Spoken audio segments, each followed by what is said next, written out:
यहाँ पर पेश हो रहा है।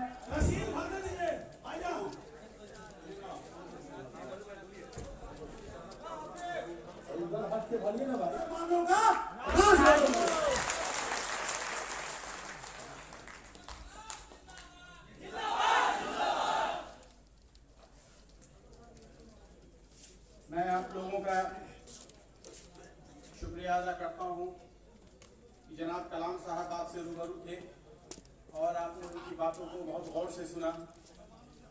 इसके लिए मैं आप तमाम लोगों का धन्यवाद व्यक्त करता हूँ। और मैं आप लोगों से बिहार से आए हुए हमारे बहुत ही खुसूसी मेहमान डॉक्टर कुमार गौरव सिंह साहब, youth secretary Bihar AIMM party को, मैं उसका जनाब अब्दुल इमान साहब, कलाम साहब और नसर नवाज साहब उनका सम्मान करेंगे। डॉक्टर कुमार गौरव साहब का सम्मान डॉक्टर नसर नवाज साहब और कलाम साहब करेंगे। कुमार गौरव सिंह साहब, youth secretary Bihar AIMM party, और मैं उनसे निवेदन करता हूं कि वो आए। और मिस्टर अकरम सिद्दीकी साहब मोतिहारी MLC का चुनाव लड़ चुके हैं MIM पार्टी की तरफ से, उनका भी सम्मान करेंगे अब्दुल इमान साहब। और मैं डॉक्टर कुमार गौरव साहब सिंह से निवेदन करता हूं कि आए और 2 मिनट अपनी बातों को रखें। उनका तालियों से आप तमाम लोग सम्मान करें।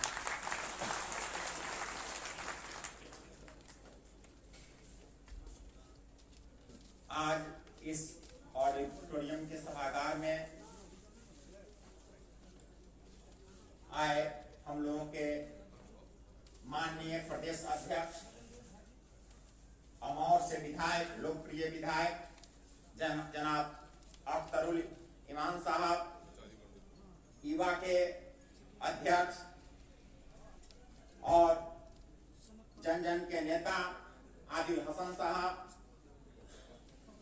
मोतिहारी से चलकर आए मोतिहारी जिला के संयोजक अकरम सिद्दीकी साहब, और इस सभागार में मौजूद मेरे तमाम क्रांतिकारी साथी, आप तमाम लोगों को मैं इस मंच के माध्यम से हृदय की गहराइयों से आप तमाम लोगों का नमन, वंदन और अभिनंदन करता हूं। एक बात कहता हूं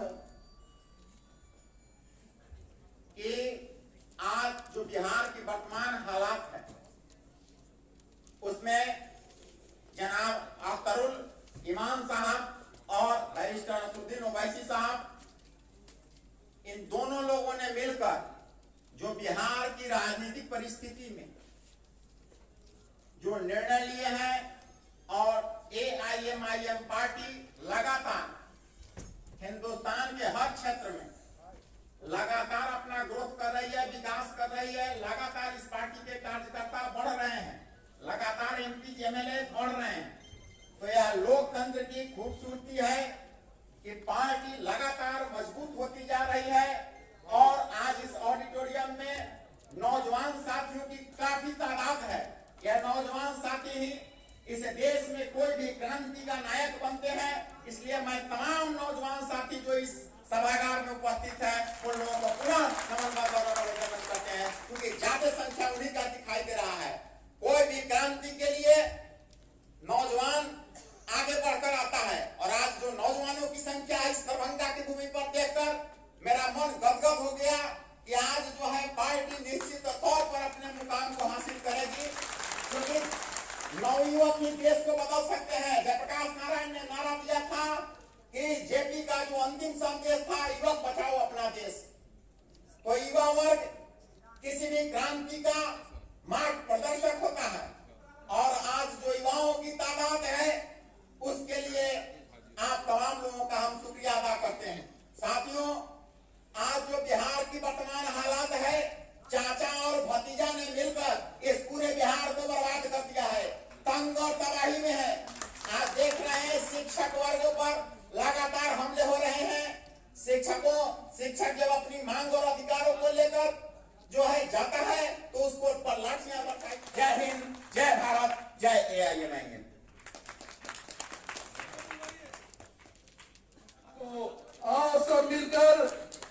आओ सब मिलकर एक करें अब पूजा और नमाज को। यह संदेश दरभंगा की सरजमीन से दरभंगा के लोगों ने देने का आज काम किया है। जिस तरीके से आप देख रहे हैं, देश के जितने भी बेरोजगार हैं वो आज सरकार से लड़ रही है, उसके बदले में उसे लाठी और गोली खानी पड़ती है। अब तो तब हो गई जब इंसाफ बिहार सरकार अपने आप को सुशासन की सरकार कहती थी और डोमिसाइल कानून पर उन्होंने क्या किया? रोजगार घर के लोगों को दे नहीं रहे हो, बाहर के लोगों को दावत दे रहे हो। ये कैसी इंसाफ की सरकार है? ये कैसी हुकूमत है? ये कैसी सुशासन की सरकार है? जवाब देना होगा नीतीश कुमार को। आज दरभंगा के सरजमीन से जो ये आवाज निकलेगी, ये कारवा बनेगी, निश्चित तौर पर इंशाअल्लाह दावे के साथ मैं कहता हूं कि हिंदू मुस्लिम एकता का जो एक मिसाल देखने को मिल रहा है। आप आज देखते हैं राष्ट्रीय जनता दल अंबेडकर चर्चा करती है, जदयू के लोग भी उसमें जाते हैं। इनका राज मैं बता दूं आपको, जब से जनता दल यू बना है, जब से राजद बना, आज तक किसी दलित भाई को राज्यसभा नहीं भेजा है। जाकर क्रॉस चेक कर लीजिए, इनकी पहचान, इनकी असलियत यही है। आज तक किसी दलित को इन्होंने राज्यसभा न जदयू ने भेजा है न राजद ने भेजा है। यही इनका दलित प्रेम है। अख्तरुल इमान साहब ने मांग की कि भाई भाजपा में 2 डिप्टी सीएम का, भाई महागठबंधन की सरकार है, 20-22% मुसलमान है, 20-22% दलित आदिवासी भाई है, इनको भी तुम मुख्यमंत्री डिप्टी सीएम बनाओ। लेकिन नीतीश जी के मुंह से बोली नहीं निकलती है, तेजस्वी यादव साहब को बोली नहीं निकलती है। विधानसभा स्पीकर भी आप ही का लोग बनेगा, विधान परिषद का भी अध्यक्ष आप ही का लोग बनेगा। मुसलमान, दलित, आदिवासी आके किसकी मोहताजी करेगा? कब तक हम आपकी चाकरी करेंगे? कब तक हम आपकी दरबारी करेंगे? हम क्यों नहीं अपनी आवाज उठाएंगे? हमें भी एक आवाज चाहिए। और आज हिंदुस्तान में बैरिस्टर असदुद्दीन ओवैसी साहब से पढ़ा लिखा बेबाक आवाज हमें दूर दूर तक नहीं दिखता, जिसकी डिग्री भी असली है और जिसने बेबाकी से एनआरसी का मुद्दा, अगर किसी ने पार्लियामेंट में बेबाकी से बोला तो उसका नाम बैरिस्टर असदुद्दीन ओवैसी साहब है। और ये नीतीश जी के लोग जाकर वोट दिए थे भाजपा के साथ और आज ड्रामा कर रहे हैं। आज ड्रामा कर रहे हैं मुसलमानों के बीच जाकर के हम आपका मुहाफिज है, मेरा मुहाफिज मेरा अल्लाह है। ना नीतीश कुमार है, ना राजद है, ना कोई है। अगर हम डरते हैं तो अपने अल्लाह से डरते हैं और झुकते हैं तो अपने अल्लाह के सामने झुकते हैं। ना भाजपा से डरते हैं, ना किसी से डरते हैं। हम आंख से आंख मिला के बात करते हैं और हम संविधान की बात करते हैं। तमाम नौजवानों, आपसे मोहतबाना अपील है, गुजारिश है, इससे बड़ा लीडर, इतना बड़ा लीडर दोबारा नहीं आएगा। 75 साल बाद आज हिंदुस्तान में बेबाक आवाज बन कर रहा है। उसका नाम बैरिस्टर असदुद्दीन ओवैसी साहब है, जिसने अपने स्कूल से 18,000 बच्चों को फ्री में तालीम दिया। उसका नाम अकबर ओवैसी साहब है और जिसने बिहार में मंत्रालय को जूती के नोक पर रखा, ठोक नीतीश कुमार जी को बोल दिया मुझे MIM चाहिए, मुझे मजलूमों की आवाज चाहिए, मुझे इंसाफ चाहिए। वो आपके बीच अख्तरुल इमान साहब है। अपनी क़ियादत को पहचानिए, न फरिश्ते आएंगे न जिब्रील आएंगे। अगर आपके बीच एक हक बोलने वाला इंसान, उठिए, खड़ा होइए और मजबूती से MIM को मदद कीजिए। इंशाअल्लाह वो दूर नहीं कि जब इंदिरा गांधी दारुस्सलाम आई थी तो ये लालू परिवार हो या ये नीतीश परिवार के जो ठग बंधन, इसको भी दारुस्सलाम आना पड़ेगा। और भाजपा के खिलाफ अगर सबसे बेबाकी से उसके खिलाफ कोई बोलता है, उसका नाम बैरिस्टर असदुद्दीन ओवैसी साहब है। अपने कायद को पहचानिए, अपने लीडर को पहचानिए और मजलिस इत्तेहाद मुस्लिमीन को कामयाब कीजिए। बहुत बहुत शुक्रिया।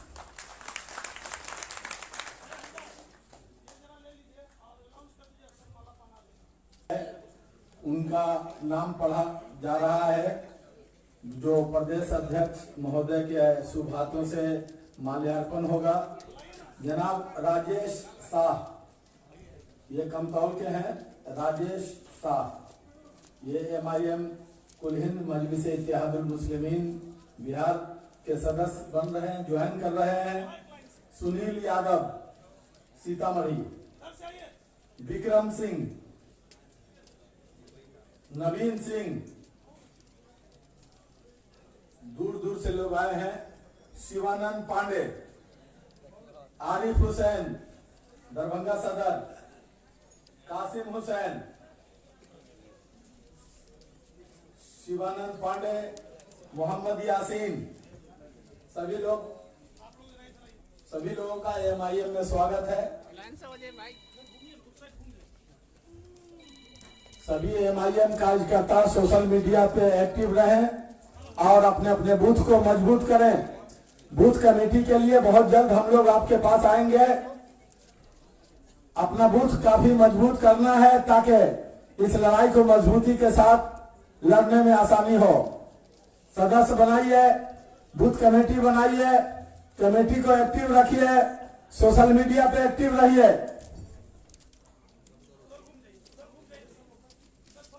कुछ और नाम आया है, शमशेर आलम, हफीजुल भाई, मंसूर आलम, सुल्तान, अहमद हुसैन, इसराइल, मोहम्मद खुर्शीद, ये सारे लोग अपनी अपनी सदस्यता रसीद प्राप्त कर लें।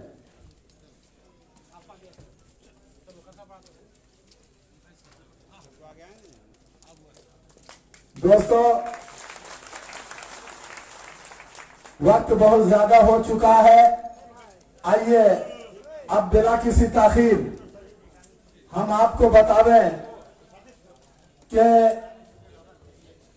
मजलूमों की आवाज, गरीबों, दलितों, महादलितों, शोषितों, वंचितों, पिछड़ों के लिए और आम लोगों के लिए लड़ाई लड़ने वाले हमारे नेता जनाब अख्तरुल ईमान साहब, जो अमौर से विधायक भी हैं, और अभी आदिल हसन साहब आजाद ये कह रहे थे कि उन्होंने मंत्रालय को जूती की ठोकर से ठुकरा रहे हैं कि हमें एमआईएम चाहिए, चाहते तो ये भी बिक जाते, एक ब्रीफ केस भी नोट से भरा हुआ मिल जाता, मंत्री भी बन जाते।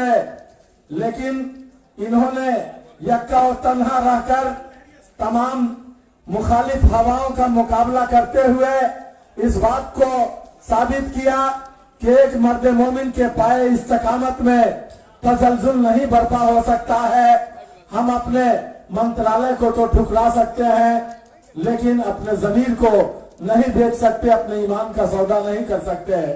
दोस्तों, जनाब अख्तरुल ईमान साहब एमआईएम के प्रदेश अध्यक्ष हैं।